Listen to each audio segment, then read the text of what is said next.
हुजूर सल्लल्लाहु अलैहि वसल्लम ने जिस्म के किस हिस्से में थप्पड़ मारने से मना किया है?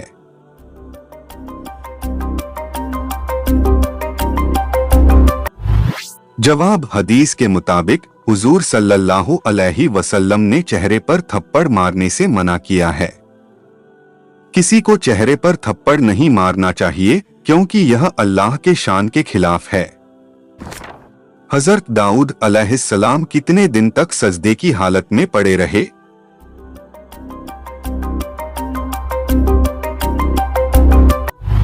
जवाब, हदीस में आया है कि हजरत दाऊद अलैहिस्सलाम 40 दिन तक सजदे की हालत में पड़े रहे। हदीस, हजरत दाऊद अलैहिस्सलाम ने अपनी हर परेशानी और गुस्से के बाद खुदा से बहुत गहरी दुआ करने के लिए 40 दिन तक सजदा किया। मेरे प्यारे दोस्तों, आपसे गुजारिश है कि हमारे चैनल को सब्सक्राइब कर लें और बेल आइकन को प्रेस कर दें ताकि ऐसे ही इस्लाम से जुड़ी सारी बातें जानने को और सीखने को मिले। शुक्रिया। क्या आप बता सकते हैं कि इंसान को किस तरह सोने से मना है?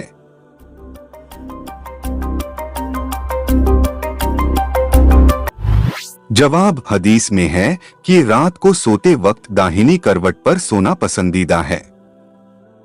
जब तुम सोने जाओ तो दाहिनी करवट पर लेटकर सो क्योंकि यह तुम्हारे शरीर के लिए फायदेमंद है। इसके अलावा बाईं करवट पर सोना मकरूह है और पेट के बल सोने से मना किया गया है। हजरत मोहम्मद सल्लल्लाहु अलैहि वसल्लम ने किसे साहिबे हलाल कहा है?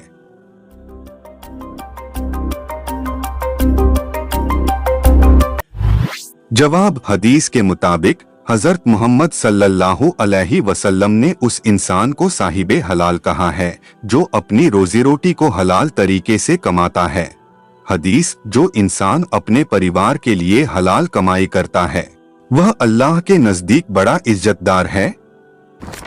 किस परिंदे का दुनिया से खत्म होना अमन खत्म होने की निशानी है?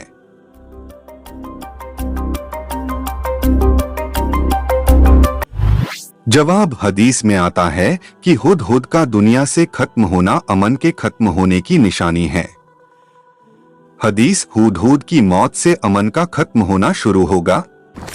बताएं कि किसे गुस्से में रहते हुए नमाज नहीं पढ़नी चाहिए?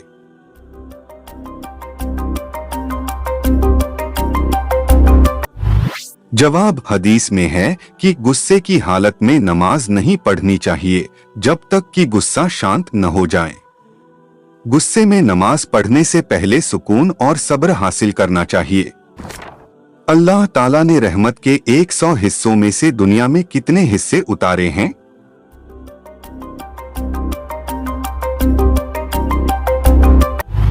जवाब, हदीस के मुताबिक अल्लाह ताला ने अपनी रहमत के 100 हिस्सों में से केवल एक हिस्सा दुनिया में उतारा है और बाकी 99 हिस्से वह अपने नेक बंदों के लिए जन्नत में रखे हुए हैं।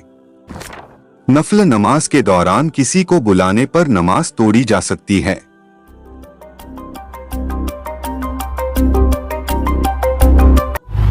जवाब, हदीस में आया है कि अगर कोई जरूरी काम हो तो नमाज तोड़ी जा सकती है।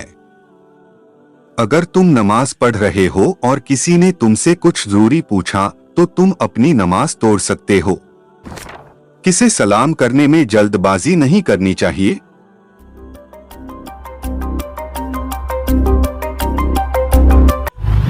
जवाब, हदीस में है कि जब तुम किसी से मिलो तो पहले सलाम करो, लेकिन जल्दबाजी से सलाम नहीं करना चाहिए। सलाम का जवाब देना सच्चे दिल से और मोहब्बत के साथ किया जाना चाहिए। बताएं कि किस दिन सबसे ज्यादा दुआ कबूल होती है?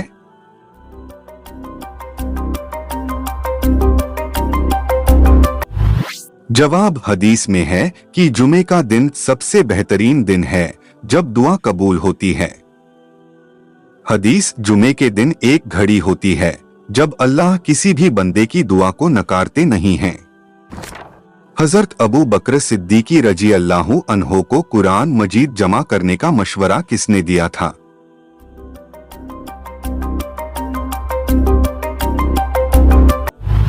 जवाब, हजरत अबू बकर सिद्दीकी रजी अल्लाहु अन्हो को कुरान मजीद जमा करने का मशवरा हजरत उमर इब्ने अल-खत्ताब रजी अल्लाहु ताला अन्हो ने दिया था।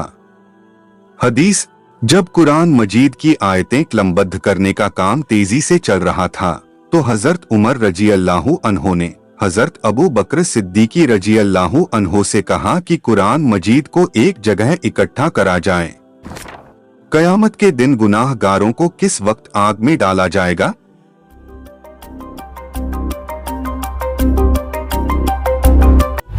जवाब, हदीस के मुताबिक कयामत के दिन गुनाहगारों को सबसे पहले दोजख में डाला जाएगा, लेकिन उस वक्त सूरज बहुत करीब होगा और लोग पसीने से परेशान होंगे।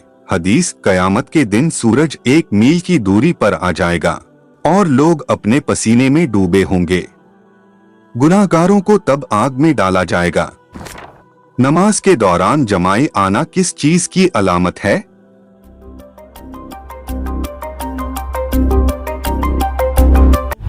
जवाब, हदीस के मुताबिक नमाज के दौरान जमाए आना शैतान की दखलंदाजी की अलामत है। हदीस, जब तुम नमाज पढ़ रहे हो और तुम्हें जमाए आती है तो वह शैतान की तरफ से है और वह तुम्हारी नमाज को खराब करना चाहता है। किस वक्त शैतान इंसान के सबसे ज्यादा करीब होता है?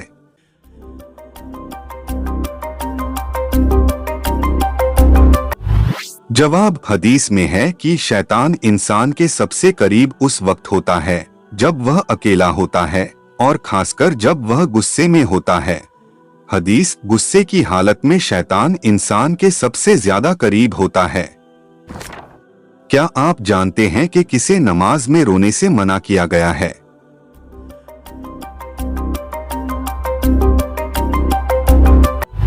जवाब, हदीस में है कि नमाज के दौरान सिर्फ अल्लाह के डर और उसके खौफ से रोना चाहिए, लेकिन दिखावे के लिए रोना मना है। हदीस, नमाज में अगर तुम रोते हो तो वह तुम्हारे दिल की सच्चाई को दिखाता है, लेकिन दिखावे के लिए रोना शैतान का काम है। हदीस के मुताबिक कौन से इलाके में सबसे ज्यादा कुदरती आफत आएगी?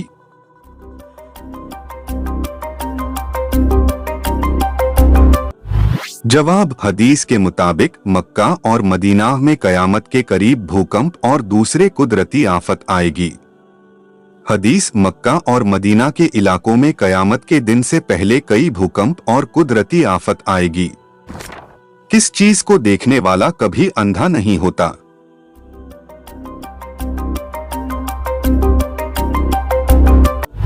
जवाब, हदीस के मुताबिक जो इंसान अल्लाह और उसके रसूल सल्लल्लाहु अलैहि वसल्लम के रास्ते को देखता है वह कभी अंधा नहीं होता। हदीस, जिसने अल्लाह और उसके रसूल सल्लल्लाहु अलैहि वसल्लम का सही रास्ता देखा वह कभी गुमराह और अंधा नहीं होता।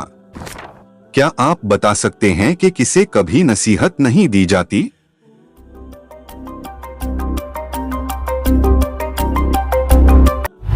जवाब, हदीस में है कि जो इंसान अपनी राय पर अड़ा रहता है उसे नसीहत नहीं दी जाती। हदीस, जो इंसान अपनी बात पर अड़ा रहता है और दूसरों की नसीहत को नहीं मानता उसके लिए नसीहत करना बेकार है। बताएं कि किस इंसान को सबसे ज्यादा खुशी मिलती है?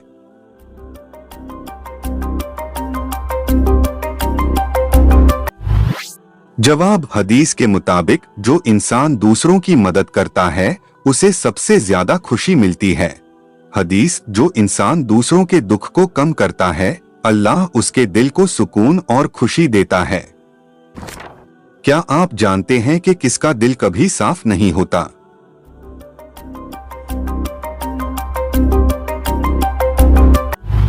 जवाब, हदीस के मुताबिक जो इंसान दूसरों के खिलाफ बुरा सोचता है और नफरत करता है उसका दिल कभी साफ नहीं होता। जो इंसान अपने दिल में दूसरों के लिए बुराई रखता है वह कभी सच्ची सफाई और दिल की सुकून हासिल नहीं करता। क्या यहूदियों ने भी रमजान के महीने में रोजा रखा है?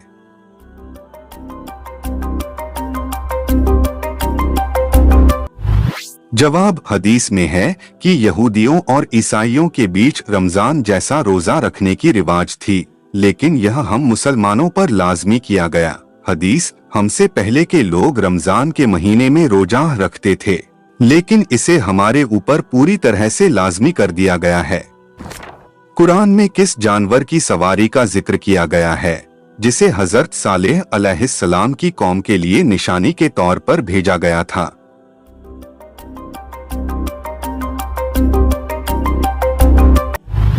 जवाब, कुरान में ऊंटनी का जिक्र किया गया है जिसे हजरत सालेह अलैहिस्सलाम की कौम के लिए अल्लाह की निशानी के तौर पर भेजा गया था। कौन सी आदत इंसान के ईमान को कमजोर कर देती है?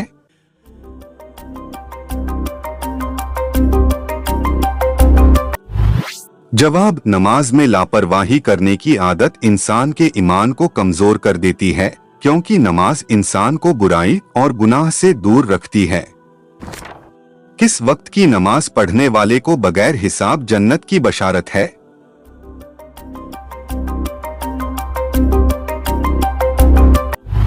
हजरत मोहम्मद सल्लल्लाहु अलैहि वसल्लम ने फरमाया, जो शख्स फजर और इशा की नमाज पढ़ता है वह बगैर हिसाब के जन्नत में जाएगा।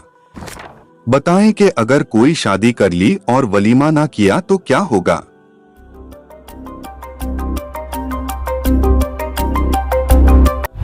जवाब, इस्लाम में शादी के बाद वलीमा सुन्नत है और नबी करीम सल्लल्लाहु अलैहि वसल्लम ने इसको करने की तालीम दी है। वलीमा शादी के बाद खुशी जाहिर करने और लोगों को शरीक करने का एक इस्लामी तरीका है, लेकिन इसे न करना कोई गुनाह नहीं है।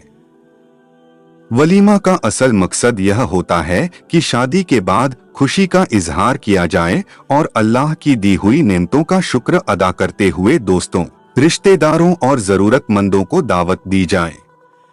नबी करीम सल्लल्लाहु अलैहि वसल्लम ने भी अपनी शादियों के बाद वलीमा किया था और सहाबा को भी इसका हुक्म दिया। अगर कोई वलीमा नहीं करता तो वह सुन्नत को छोड़ने वाला कहलाएगा, लेकिन यह इस्लाम में कोई सख्त लाजिमी हुक्म नहीं है, इसलिए इसे न करने पर गुनाह का हुक्म नहीं आता। वलीमा न करने पर शरई सजा नहीं है, लेकिन इस्लामिक तालीमात और नबी करीम सल्लल्लाहु अलैहि वसल्लम की सुन्नत पर अमल न करने से इंसान एक फजीलत से महरूम रह जाता है। ज्यादातर उल्मा के अनुसार वलीमा का सही वक्त शादी के तुरंत बाद है, खास तौर पर जब दुल्हन अपने शौहर के साथ पहली रात गुजार ले। लेकिन वलीमा का हुक्म इस बात पर नहीं है कि यह उसी दिन हो, बल्कि इसे अगले दिन या कुछ समय बाद भी किया जा सकता है। बासी रोटी दूध में डालकर खाने से कौन सी बीमारी दूर होती है?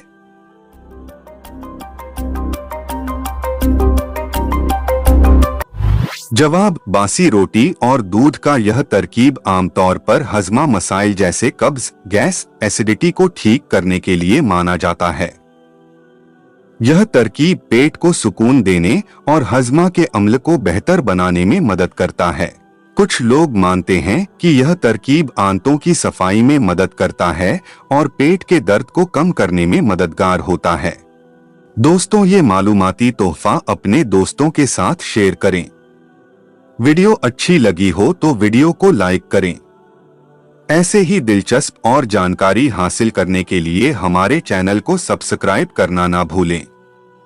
मिलते हैं नेक्स्ट वीडियो में नई जानकारी के साथ। तब तक के लिए अल्लाह हाफिज।